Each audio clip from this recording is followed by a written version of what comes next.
For thousands of years, elders and knowledge keepers have used stories to educate future generations. Stories and words can help heal our hearts and make Mother Earth a better place for all people. This is Healing Hearts. Hello everyone, I'm Tracy Koga and welcome to Healing Hearts. We are all watching the biggest stage for sport, and that is the Olympics in Tokyo, Japan. But if you take a closer look, where are all the Indigenous and athletes of color representing Canada? Tonight, we discuss anti-racism in sport, but more importantly, how do we create a level playing field for all athletes? Healing Hearts starts now.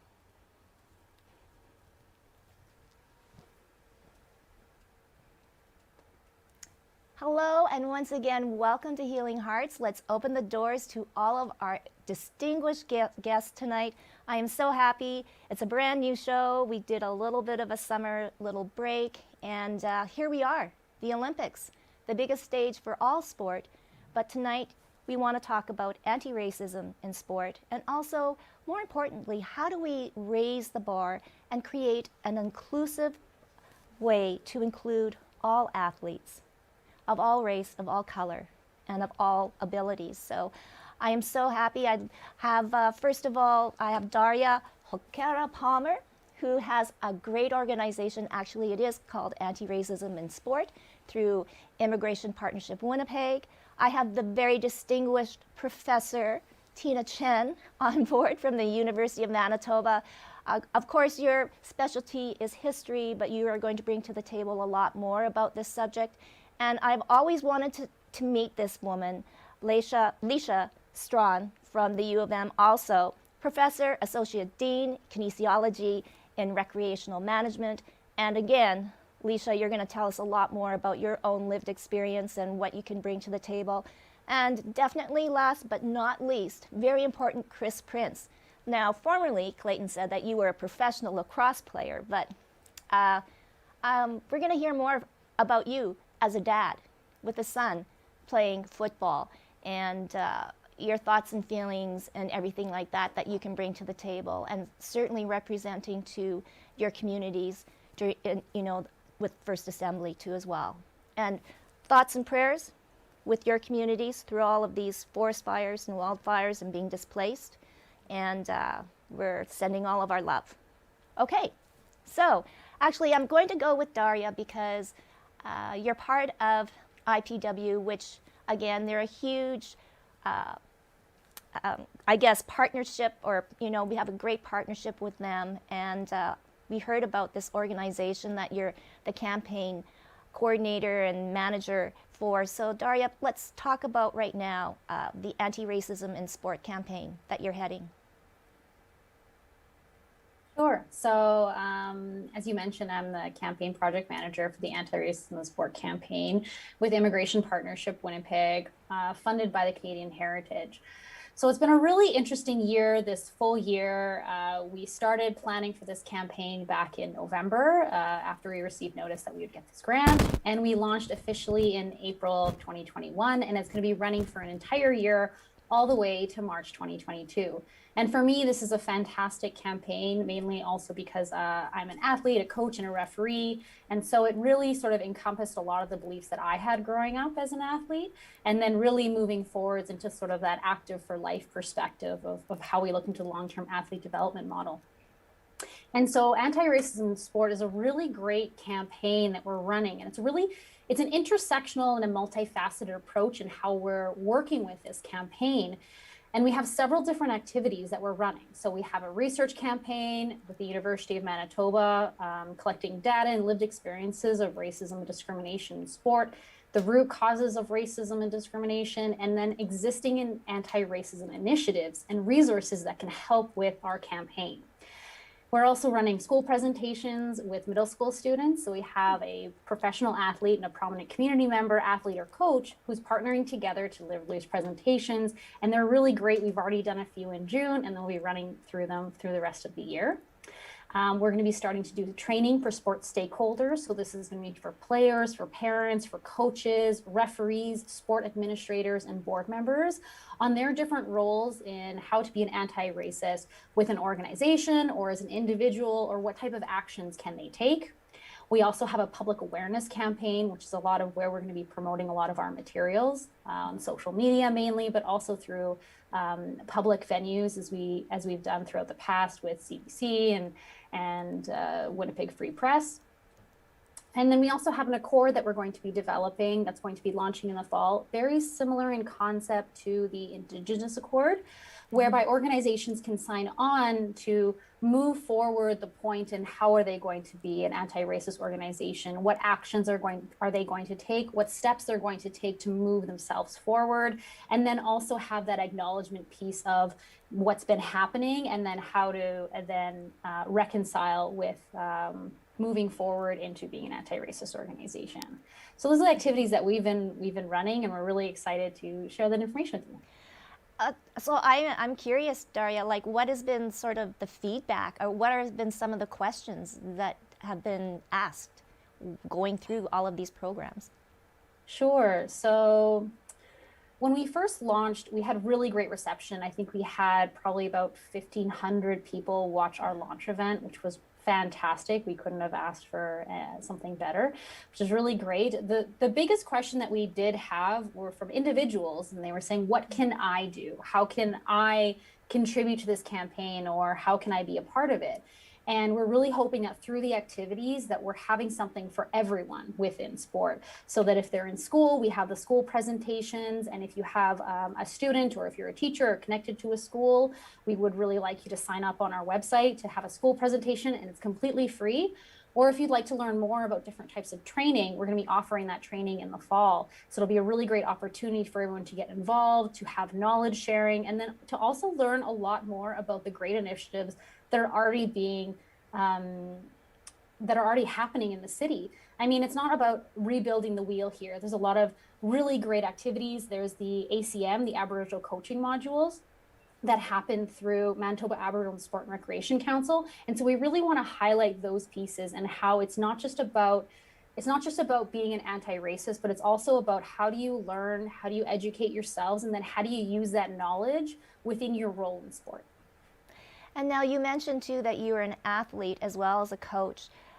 What has been sort of your lived experience, Daria, as an athlete with racism? Well, I went through, I guess, sort of different pieces with sport as an athlete. I started sports when I was very young. I came from a family of newcomers. So my father's from Chile and my mother's from Germany. So I was really first generation when I was born in Canada. And so my father had no idea that girls could even play sports. But as soon as he found out, he got me playing soccer right away. And then I did fencing. So that was my main sport. And I was on the national team for fencing for 12 years. And one of the biggest pieces that whenever I faced adversity, my coach, who was also a person of color, who always said, don't ever give them a reason to not choose you. Don't ever give them a reason to not select you for a team. So I was always kind of in the back of my mind, because I knew that there was something always in a way that they could pick against me, that if they had to choose someone else, maybe they would. So it always made me, sort of in spite of what was happening, I was able to then, look to try and be the best, because I knew that if I wasn't the best, that I wasn't going to get chosen, whether it be because I was, a woman, or whether it was because my family were newcomers, or it was something that I always had to think about.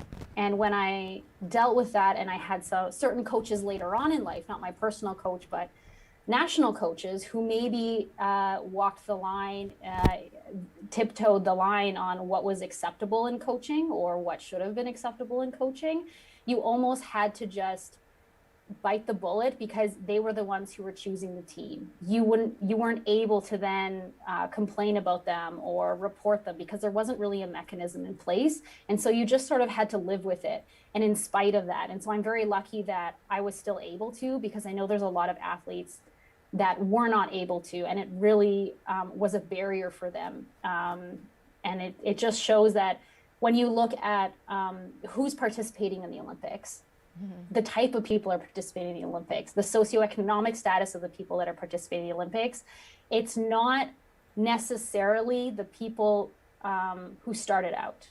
And you have to ask yourself, why aren't they still here and why didn't they make it? And racism in sport, I think, is definitely a big piece as to why that's happening to some athletes. Yeah, well, we're going to talk more and touch more on their program. And you're right, that's, I guess, the whole crux of everything. So I'm going to go to Leisha. Starting off, we'll get into your story, Leisha, but barriers. And when you're kind of like the underdog, you have to make sure you practice harder. You are that much more perfect. The stress level is that much higher because you're not like the rest. Correct? Definitely. And just before I start, thanks so much for having me here and for inviting me to be here here on Treaty One land, which we're so excited to be on and very thankful to be on.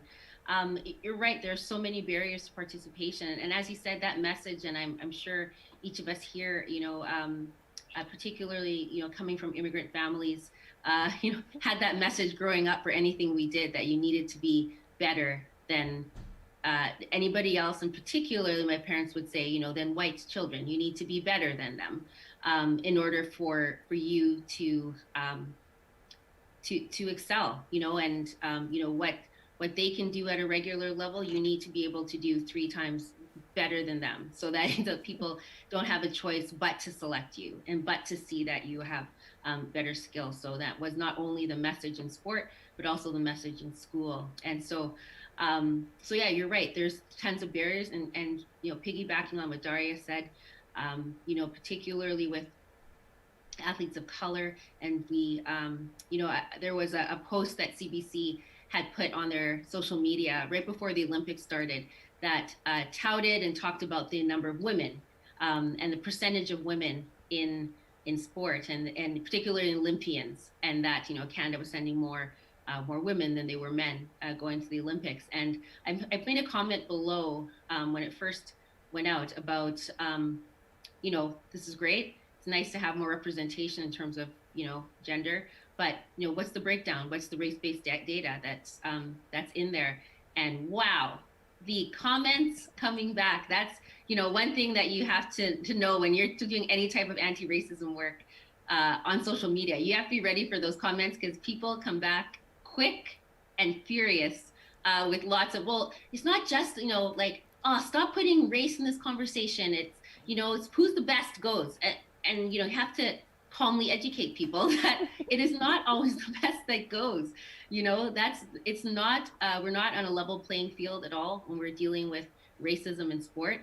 And, that shows in the Truth and Reconciliation report, particularly for Indigenous athletes, that, there are a lot of gaps when we look at high performance sport and sport development, particularly with Indigenous populations. And so, we have to be a lot more mindful of that. It's not the best that goes. And how do we know who the best is if not everybody has an opportunity to actually access sport and be part of sport? And in your profession too, Leisha, like kinesiology and recreational management, there are a lot of studies being done, and correct me if I'm wrong, on that very factor, right, of having access for everyone to sport and recreational sport, and how important it is to have physical activity, and how we're really kind of missing the mark, and I don't understand why. In terms of the amount of research, I don't think I can comment on that as much. Maybe Tina would know a little bit, on some of the anti-racism work she's done. Definitely, Daria, and some of the research work that I've been a part of as well with the anti-racism in sport campaign. There really isn't as much research out there as people think. We don't know the numbers. We haven't really spent the time in research to talk about the experiences of newcomers, the experiences of Indigenous athletes, the experiences of Black athletes, the experiences of Asian athletes, the experiences of East Indian, Muslim, athletes. We really haven't done that work yet. In research, as much as I know, there probably are definitely groups, in different places in the world, probably. Oops, we just lost you for a bit there, Leisha. maybe I'll get Tina jump in then on giving us an idea on sort of where the data is right now and as far as this subject goes. Yeah, well, first of all, I would say that my knowledge of it is not nearly as extensive as Leisha, but, the sport I know best, or then I've been kind of involved in really thinking about questions of race, is figure skating. And so I've been really trying to engage with the literature.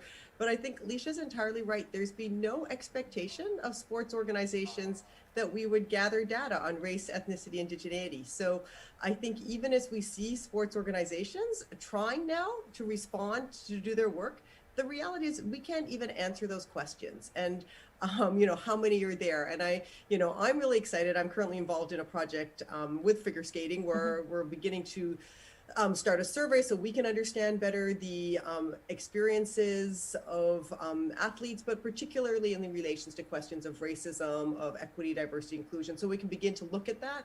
And, I suspect what we're going to be seeing is a lot of organizations moving to be able to, whether it's through the registration processes or others, to collect race, ethnicity, indigeneity data, because without that data, we can share the anecdotal stories. And I think a lot of the research either focuses on individual experiences, which is really, really important for us to understand how people work through them. But that kind of larger systems and really linking it to systemic racism, it's a lot of speculation. We have systemic racism, here's barriers, and then here's some individual experiences. And that kind of work to, to link it. And I think that's where, as Daria's talked about the anti-racism in sport project, some of the research that's being done at the university here and across the country, that's beginning to get there. But really, it's not as extensive as you would think, right? It's such an obvious question. And I think in part, as I look at this, and I see Leisha's back on, is because the government funding on sport is almost all, when they talk about inclusion, they're interested in gender. And the idea that that's intersectional has only come to the forefront, and you have to make a case to get that funding.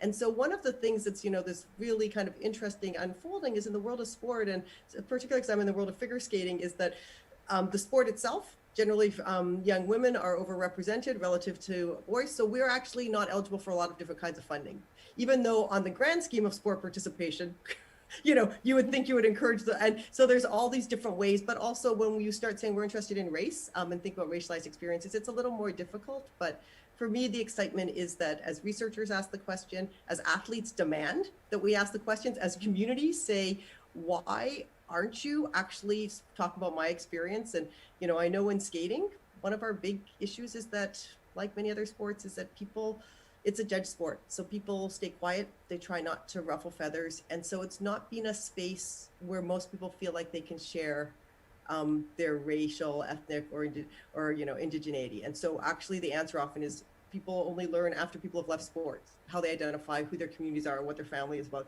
And I think this is we've all recognized this is a framework that doesn't treat people as individuals. It only treats them as athletes or best participants.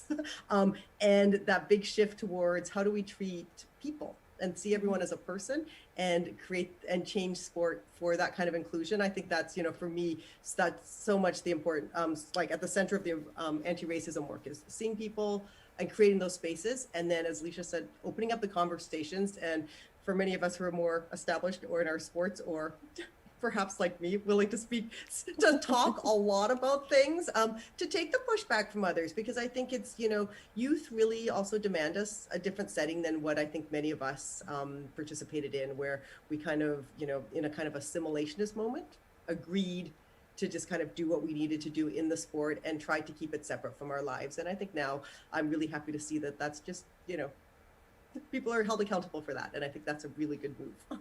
Oh, well, I think it's time to break the ceiling in sport. But I want to go with Chris, because I'm going to come back to this conversation because it is so important, and mental health too. I want to get into that. But I want to go with Chris, though. I want to share your story. Yourself as an athlete. You do have a personal story on your side, and then we'll get into your son. Go Huskers. Awesome. Thank you very much. First off, I want to thank you for having me and also recognizing some of the struggles the Aboriginal community are going through right now. I really appreciate that. And it's also great to be here with such a diverse group of ladies. So it's great. Yeah, myself, I grew up, I think, playing lacrosse and hockey. And I grew up in the north end of Winnipeg in the Lord Soccer community, Lord Soccer developments. And I think I used sports almost as a bit of an escape, to be honest with you. It was my dad's a residential school survivor. And I think I ended up using that as a bit of an escape to get away from some of the struggles at home. And I would go to the local community center and do floor hockey there, ball hockey, anything like that. And I would stay there right till the end, till it closed. And I got involved with lacrosse at the age of 16 through high school, St. John's High School. And back then I was, 5'4", 5'5", 95 to 100 pounds. So I was thin. And I was playing against some very big boys. And everyone used to say, wow, look at that guy run. Look at how fast. And he thought I was looking for the glory to score. I was running for my life. These guys were trying to hit me with their sticks, trying to cross-check me. And I was like, my goodness, But it was great, and I really looked forward to it. I enjoyed it. And I fell in love with the game. From there, I was able to travel for Manitoba Junior Men's at that point, and I was able to start traveling to tournaments in Oshawa, all across Canada, across the US. And I was like, wow, a young Aboriginal boy from the inner city being able to do this. And I was really, really happy for it. Stuck with the sport, and I ended up playing for the senior men's Manitoba, so that's 21 and over. And I got to travel even more and experience even more things. And I played with some great people. I ended up playing with the Ojibwe Nationals based on a Saugeen. And as Leisha said earlier, a lot of athletes have a lot of skill, but for some reason they might not be able to make it due to maybe financial circumstances, things like that. And one part that I remember is a teammate of mine, Rolly, a great lacrosse player based on a Saugeen. He had Harvard University come and scout him out from Saugeen, Manitoba, one of the reserves. At 16, they were starting to scout him, and they gave him a full scholarship offer to Harvard when he graduated at 17, and he didn't take it. Part of the thing was because he didn't want to leave his community. For a young Aboriginal man to leave, and he didn't go. And it was just unfortunate, but his opportunity was gone. And I love playing the game.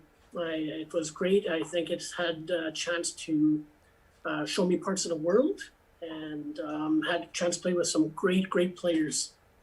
And I loved it a lot. And did you, during that time, have any issues or faced racism yourself? Not necessarily when I was playing lacrosse. However, I did play ball hockey at a league here in Manitoba, and I faced it there actually. And this was a high competitive league. At the time when I was playing, I used to have dreadlocks, and my dreadlocks were probably at my waist when I cut them off. And it was really bad. In this one particular league, I had seen it a lot.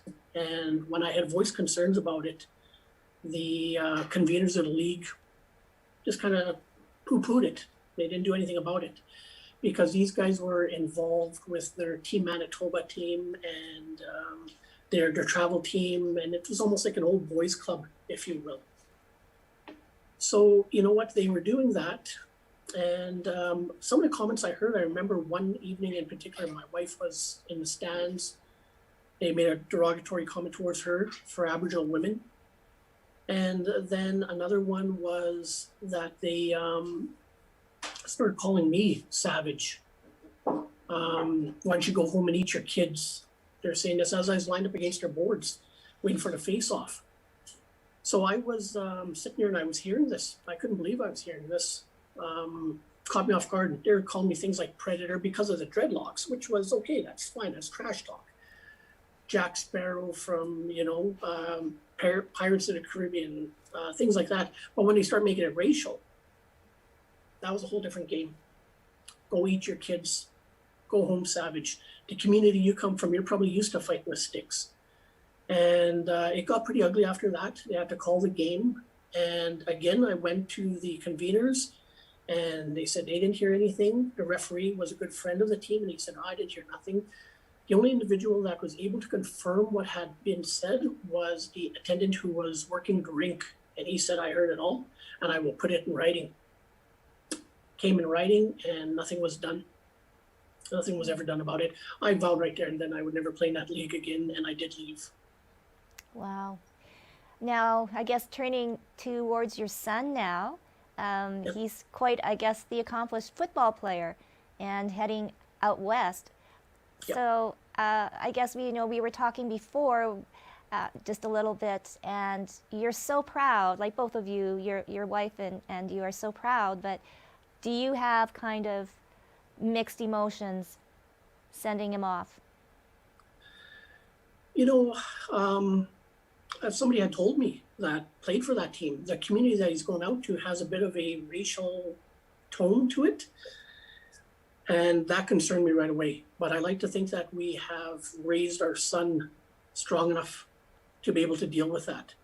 Unfortunately, I've had to warn him that there may be comments that would be made to him based on his race. And he himself, he has dreadlocks now as well. And I guess he's following in my footsteps.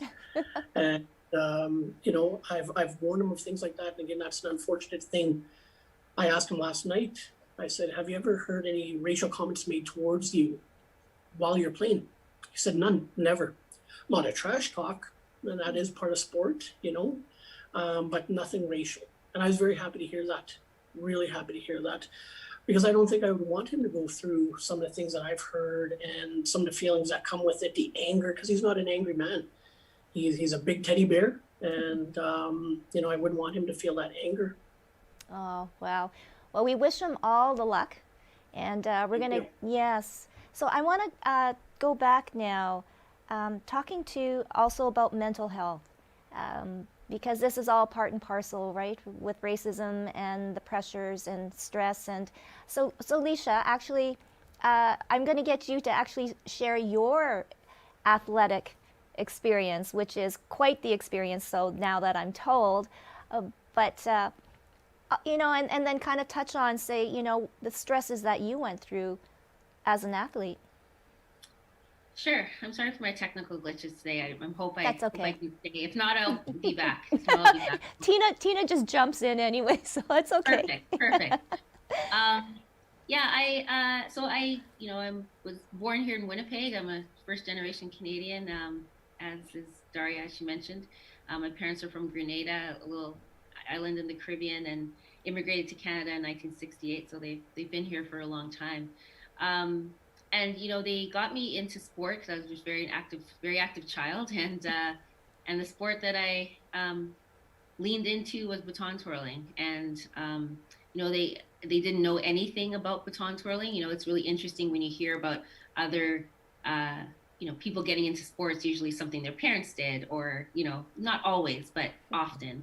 And my parents had never seen a baton, so they had no clue what it was. It was just at the community center, and they thought, I need an hour break from this child. So that's why, you know, I ended up in baton twirling. And my mom will say, as soon as the stick was in my hand, that was it. Like, she knew I just loved the challenge of it. I loved the tricks I could do. I loved, you know, it was very natural for me, and I really enjoyed it. So I grew up in the sport. You know, I stayed as a competitive athlete for 18 years and had a chance to represent Canada at 7 different world championships and a couple of world medals.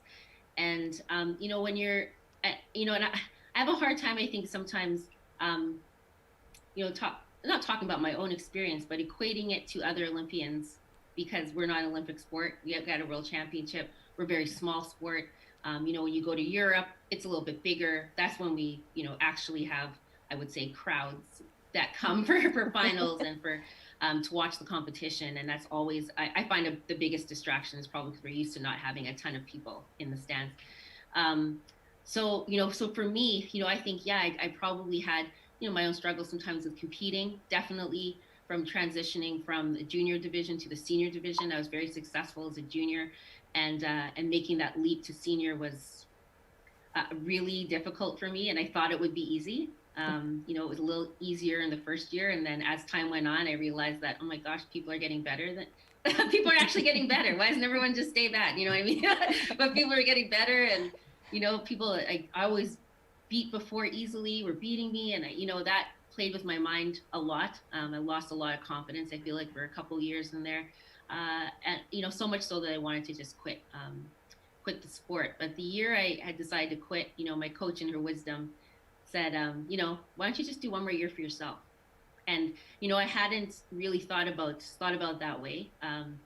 You know, I was always worried about who I was competing against, and worried about the medals, and worried about the outcome, and not enough about the process. So I'm glad I had a coach that had that wisdom, and that year that I did it for myself was the year that I made national team again. You know, so you know, it's so important to really focus on the process and just focus on the enjoyment and love. So I think, you know, when Simone Biles is talking, you know, this week about not enjoying it, you know, that you have to enjoy it and you have to find the joy. That is so much about sport. If you aren't enjoying it, it is not fun, and you can't perform. You really can't. And so, you know, I think in her particular situation, a lot of people have lost the joy. I mean, Penny Oleksiak's another one. You know, we just celebrated her yesterday as, you know, one of the greatest Olympians, you know, of all time, really, in winning swimming. But she took most of 2018 off because of mental health, and missed a big competition because she just stopped swimming for a few months. You know, and when she did re-enter, she didn't re-enter at the national level. She re-entered at a club in Toronto, just trying to sort of find her place again. And what is that love? And what is that, you know? So, you know, she was fortunate that, you know, these missteps, and not missteps, but, you know, things in terms of mental health came up for her at times where she was off, and it was, you know, in the middle of Olympic cycle. So nobody really cares, right, that much. We just see that she's back and she's doing great. But, you know, she had to go through those dark times. And, you know, and for Simone right now, the dark times are now for her. So, and we don't know. We don't know when those things are going to happen. And we just have to make sure that we have set up a structure and a system where we are empathetic, where we can have space for athletes to make those decisions, and that the coaches and supporters around them have the information they need, and are able to identify that and help that athlete through whatever decisions that they're making at that competition. You know, it is, as Dr. Adrienne Leslie Toogood would say, it's humans first, athletes second. And we have to really think about what that looks like now. You know, Simone and Naomi Osaka, they've now showed us what it looks like to prioritize your mental health in sport, actually doing the sport, and what that looks like, not behind the scenes working with a sports psych person or talking to your support staff, but what does that look like in the moment? And they're showing us what that looks like in the moment, and they're showing the courage that's needed to do that. Yes, I know. That's such a great example of how sport itself is changing. Tina, to talk about that mental health, and you had sent me a link to this great figure skating video, which is really taking, you know, big steps, and athletes talking about their lived experience, which I just think is so important as a great example, what Leisha is saying.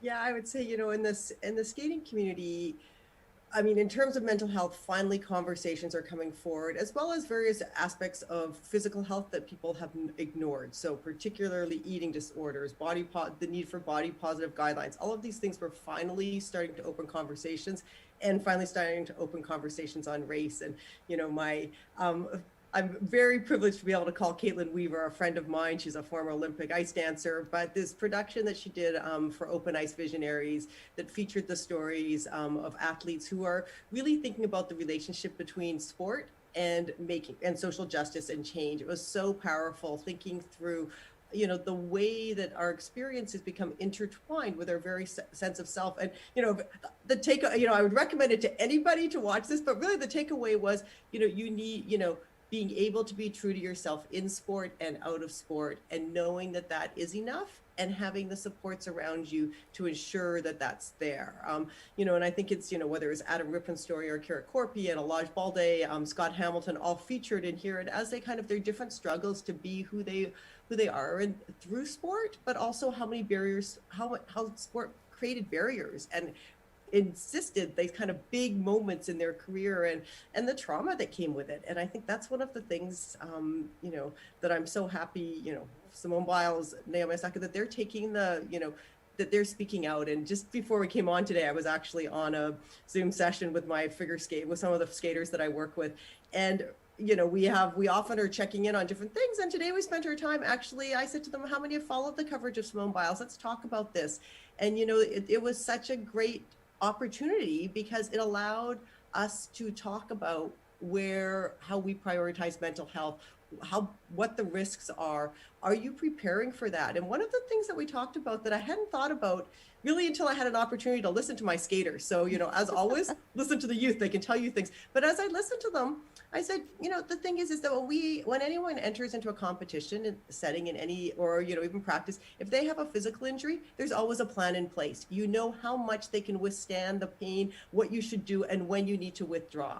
And I said, mental health has to have the same one. So that's not just, that where you're at and where is the point that you need to withdraw where it's no longer safe for you. And, I was so, just so thankful to my skaters to be open and sharing with me.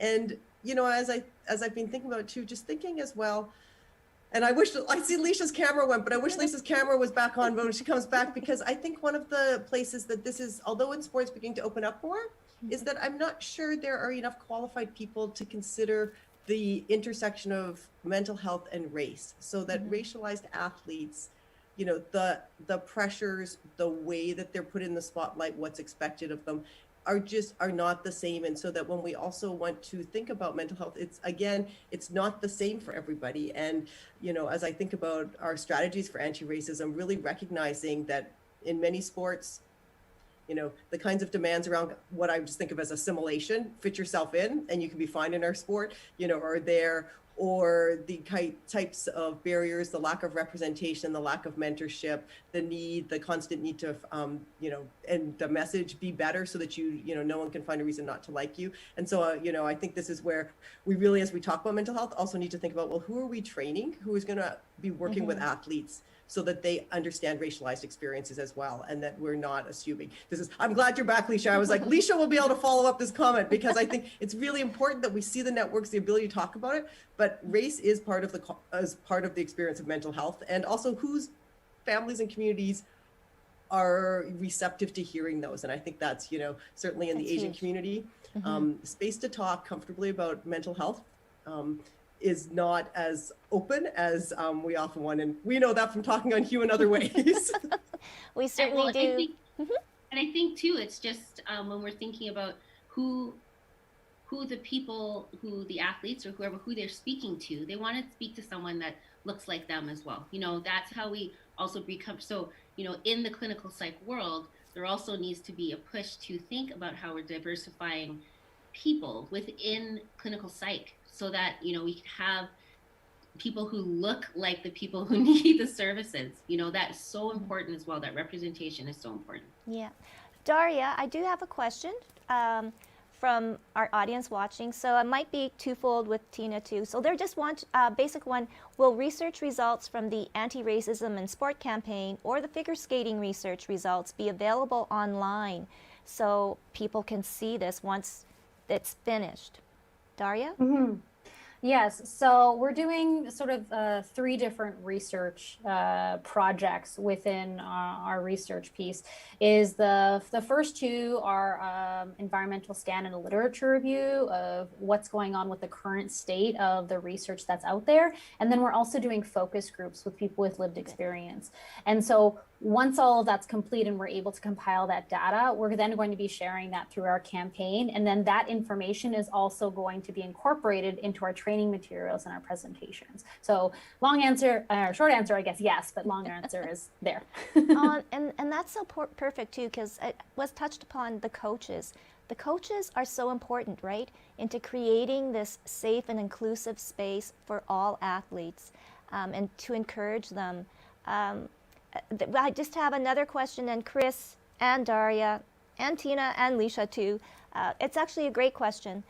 So Chris, they're saying as a parent, when you overhear racial comments towards your children playing sports, what can you do when they love to play, but you want to protect them? Yeah, that is a good question. I haven't had to face that yet, but I think if I do, I would try to sit down and talk to my son, or in this case, any child, and let them know that there are some people still who have certain views of other cultures and other races, not to let them win and knock you down. Use that as a motivator and to keep going forward and not stop. Definitely use that as a motivator. And that's what I had done personally when I was younger. I had to use that as a motivator to keep on going. And if I had a chance, I would maybe calmly try and talk to the individual who was making that comment to let them know that that sort of thing is wrong. The type of pressure and things they're saying to a young person, a young athlete, or maybe even directed at a referee or anything like that, because I know refs get a lot of a hard time as well. Not called for, especially in this day and age. A lot of people are opening their eyes and the world is changing for the better. And definitely would try to have that conversation very calmly. Mm-hmm. Well, it's always interesting in the heat of the moment. Daria, is there anything that in the campaign that deals with that, with the parents? Yes, even with students. So with our school presentations, we talk about what to do if you see or if you experience it, and who can you go to within your school sports system. That's really important. And we also ask schools to identify the person that they can go to, because it's not always something that you talk about on your first day. If you experience this, this is where you go to. So we really want to be intentional about them using that information and sharing it with their students. And then also for the parents in our training, we're also going to be talking about that is what resources can you use to then escalate this? How can you, with an organization as a board member, what is your responsibility? And then how can you best implement the right policies and procedures and act upon them to change the system? And so we're really looking at that sort of like a holistic, like multifaceted approach when we're looking at how do you address it from different areas. If you're a coach, what do you do if you hear it on your own bench? What do you hear it if it's from another player? How are you going to address that, and the importance of it and the way to do it, but then also to understand that there's it's an emotional toll on that person. So we want to make sure that there's support systems in place and that they're aware of them. And that's one of the big things is people don't talk about it enough. People don't understand that it's important, that we need to address it. We need to find solutions for it. And we need to be very intentional about how we do it. We don't want to just have it be a happenstance way that it comes up and we're reacting to a problem. Mm-hmm. It has to be out there. We have to talk about it and we have to find a solution before it happens. Right. And then maybe, again, Daria and Chris and Tina and Leisha, I guess all of you then. Okay, so in the Indigenous culture, elders are so important, knowledge keepers, sharing their stories, their advice, their lived experience. Is this something that we can use in this anti-racism campaign? Of course, there's elders in every culture. Am I not wrong? Tina? Well, that's, I think, such, an important and powerful moment. And I feel for me, all sports, but particularly the sport of figure skating, is so early in the journey of really thinking in serious ways about Indigenous engagement, what it actually means to decolonize the sport, not just to work in an anti-racist mode. And to acknowledge, that our sport is only possible on stolen lands, and that it's on, the dispossession of Indigenous people that we can practice sport. Because of that we can practice sport. And so that's a long journey. And I think, particularly in the skating community, we're just beginning to have conversations actually about how then should we be engaging with elders as part of this recognition.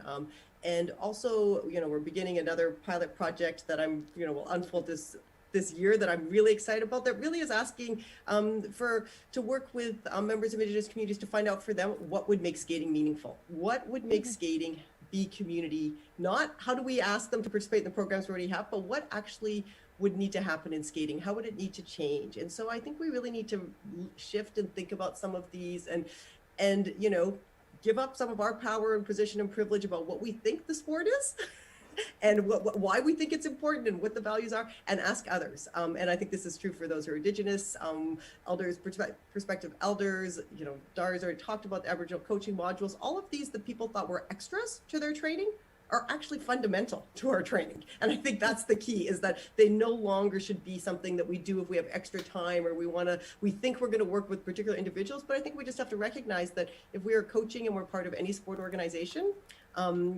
you know, those from Indigenous communities will and should be participating, and we need to do that work from the outset. And I think for me, that's the really kind of, you know, powerful part of thinking, because I think, you know, there are elders in all communities. There's people who bring knowledge from different ways, but where we're located, we have to particularly think about, you know, knowledge, Indigenous knowledge in that.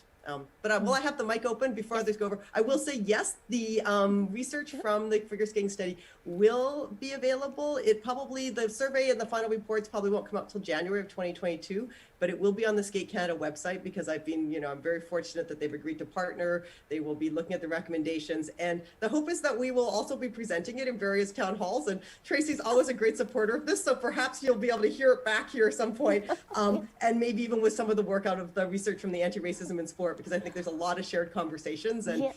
but the goal is that this should be what we're all talking about, that we're sharing it as openly and broadly as possible, so we can understand, you know, the shared issues and those that are particular to different sports. Well, thank you. That was my next thing. That we will do a show on both of those, because definitely want to hear Daria and Tina, and then, you know, maybe Chris, then we can have your son on too, and he can kind of give us his experience there as a Husker. And Leisha, I want to see some baton twirling, girl.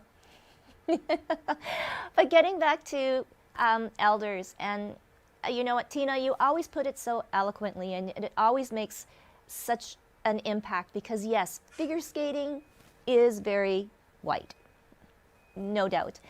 But so Daria, too, with this campaign, are you incorporating, you know, some of these Indigenous ways too?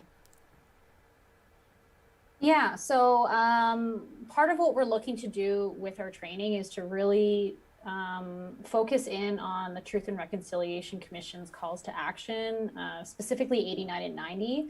And this is where we're going to be looking at addressing the barriers, the policies, the programs, and initiatives for physical activity, and that they're inclusive of Indigenous peoples. And that's what's really important about this, is that we're not really, we're always looking to how can we enhance the training, and what partners should we be engaging. So our one of our partners is Manitoba Aboriginal Sport and Recreation Council. So when we talk about incorporating the ACM, the Aboriginal coaching module, into the training, it's not that we're going to be delivering that training, it's that we're engaging Manitoba Aboriginal Sport and Recreation to deliver that training as the experts in the field from there. And I think that's really important, is that when we're looking to engage in Indigenous people within the campaign, is that it's not just us telling them how things should be, but it's them telling us, you know, what needs to be incorporated, and then involving them in that process. And that's really what we're looking towards, is really engaging people, having them offer and share their knowledge, and taking that in, really understanding, really intentionally doing that. And I think intentionality is a big piece of our campaign and the partners that we choose to involve as well. Oh, well, that's great. Well, we can hardly wait to see the fruition of this campaign. I mean, it's so badly needed. And Leisha, too, I guess it's really, like you said, athletes want to see people like them, right? They'll put their trust in seeing people like them. And I think that is just so, so important. And for you, in kinesiology, in rec management, but more, you know, seeing all of these between high performance athletes and just rec, what is it about this faculty that drew you in, and why are you so passionate? Oh my goodness. Well, you know, I have always loved sport. I mean, I grew up in a family that that we watched sport a lot, and we used to, I'm going to age myself, but video record sport a lot, you know, and rewatch it and rewind and watch again. And I think, you know, not just through my experience, but I think, you know, through my family's experience, my dad was always really into cricket.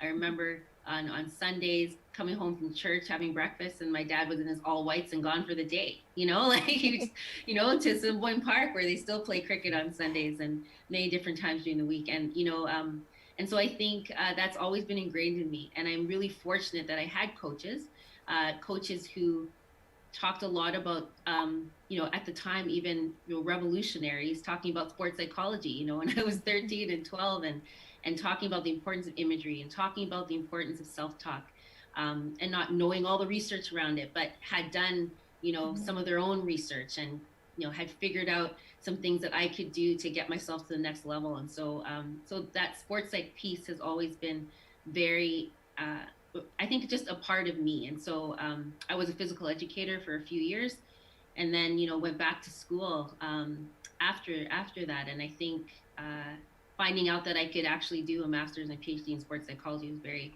exciting for me. And so, I've always felt connected to our faculty. I'm a graduate of our faculty as well. And so I think I've just always felt that connection to kinesiology, to movement, and not just only to sport, but also just, being active, movement, dance, and music, and how that all comes together. And so I think that movement piece is really important. I don't want to always just focus on high performance athletes, rec athletes. It's really not about that in the end. It really is about just trying to get people more active, trying to make a space that sport can be meaningful, and for young people. For my own research, I do most of my research in youth development through sport. So how can we make sport meaningful at those ages, and so that, while they're growing up and moving, that they can feel what I felt, I guess, is what I want them to feel, no matter what your background is, that we all can feel that connection. And Chris put it so beautifully, you can see his face light up just when you think about, lacrosse and what it meant to you growing up. And, we all, I think a lot of people feel that. And now it's about, how can we make that even better? How can we make those environments even better? What are the responsibility of coaches, of refs, for us to make athletes have a better experience through sport? And how can we make that as inclusive and inviting and welcoming as possible? Yes, and that is the daunting task. Chris, I was going to ask you, I mean, the youth today are much different, and of course, with your son, but you spoke, like you said, very passionately about what lacrosse meant to you.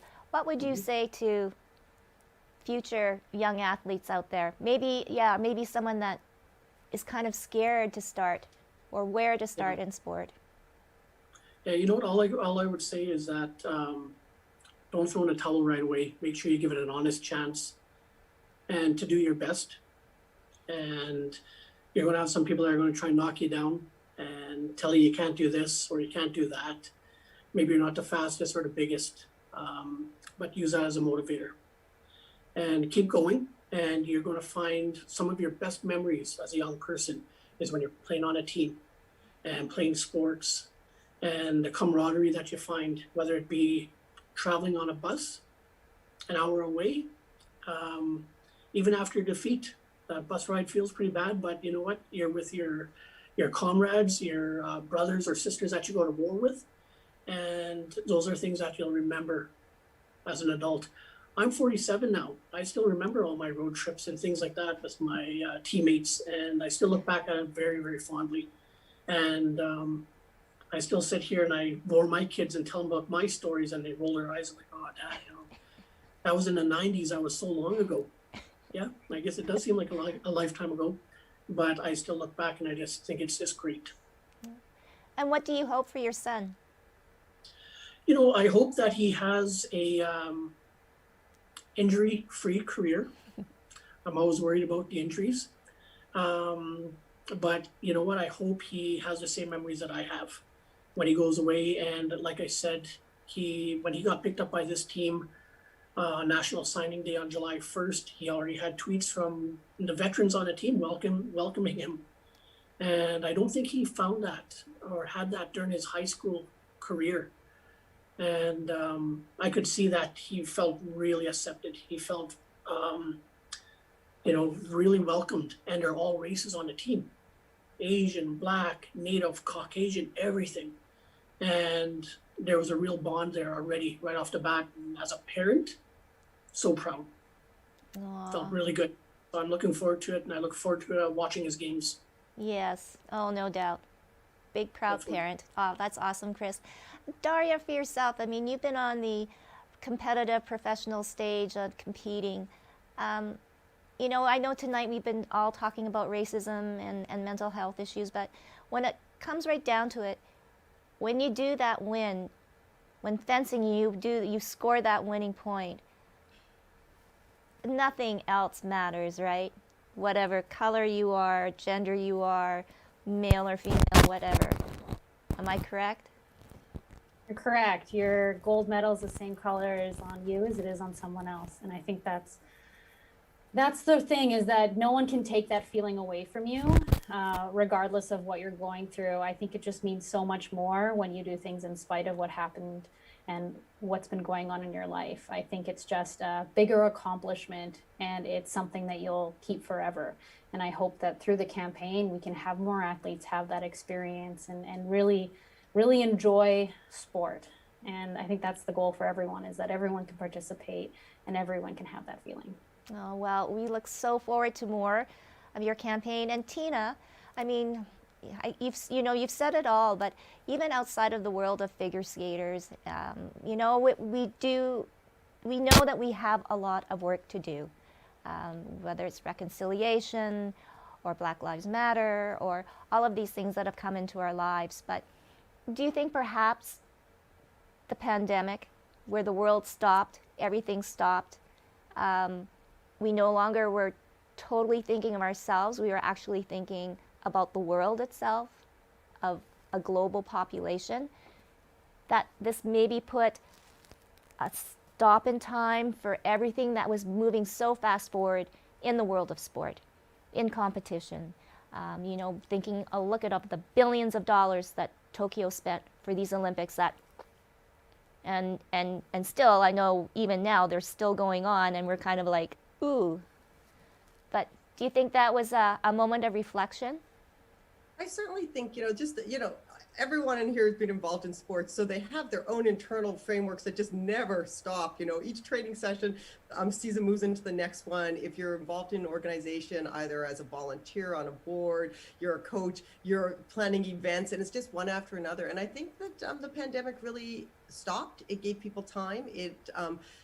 The disproportionate impacts of COVID on certain populations became very apparent as we looked at all of this. And obviously Black Lives Matter, learning and having to see the evidence of the impact of residential schools. All of this came at a point where people had time, and I think to start the education that Daria's already talked about. And, so when I look at sport now, my hope is, like many, that people can enjoy themselves in sport, but also I think many people will stop to think about both what made sport special for them, and also where were the limits in their participation to who they could be. And, I see this, Pride Month, we saw more athletes coming out publicly who said, I've been reflecting and I've realized that, sport denied this part of me and I want to share it now. And I've had the time to do that. And I think we're seeing more who are taking their positions and speaking about their racialized experiences. And this is really important. And, so my hope is that sport takes that, and sport both provides that space for joy and fulfillment that all of us have talked about, that we, have experienced, that we see our children experience, but that it also becomes a space where there is social injustice.